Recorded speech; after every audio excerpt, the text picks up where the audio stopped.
Good morning, Dr. Eric here, Fanwood Back Relief Center. I'm back in the office. It's Monday. Hopefully everyone had a great weekend, and today we're going to talk about a better type of walking shoe. The general advice given is 10,000 steps per day, but you want to make sure that you have the right support, the right cushion, the right comfort when walking in a shoe. So we're going to look at some of the available literature.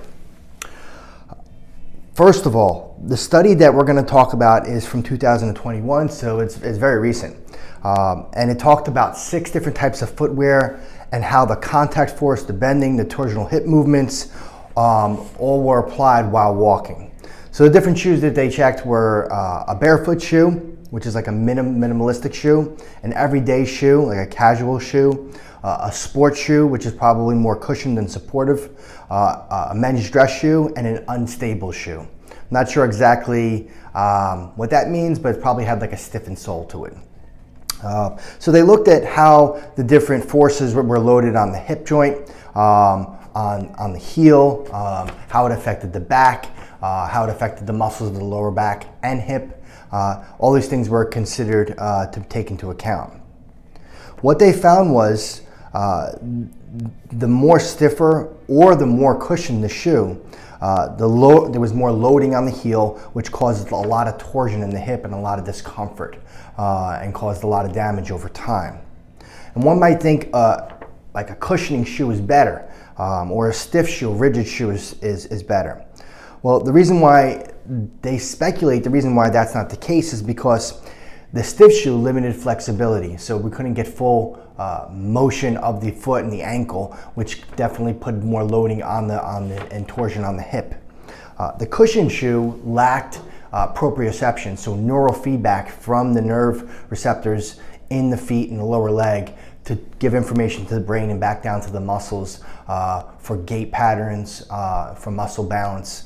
So it lacked that sensation due to the extra cushion support and not being able to, I guess, feel the ground properly or feel the surface better. So they found through this study the best type of shoe was a barefoot or minimalistic shoe.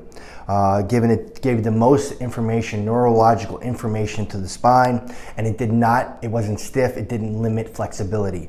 So that's what they found to be the best type of shoe for any type of walking that you're going to do long distance. Now, this type of shoe may not be comfortable for you. Again, this is not a one size fits all, but this is just based on what they found, how it affected torsion on the heel and on the hip.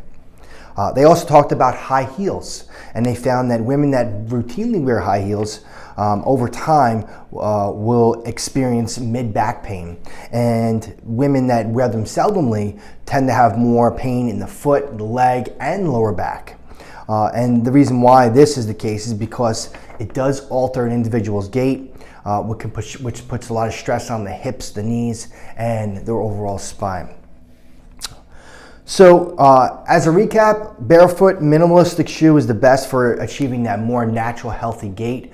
Of course, if you are experiencing pain in your back, your hips, your knee, your ankle, your foot, and you tried changing shoes, you tried variety shoes and it hasn't helped, please give us a call, shoot us a message. We are here to help and do our best to diagnose and treat you and get you better as quickly as possible. That's all we got today. Hopefully you have a great day. Hopefully it gets warmer outside, and we will talk to you next time. So long.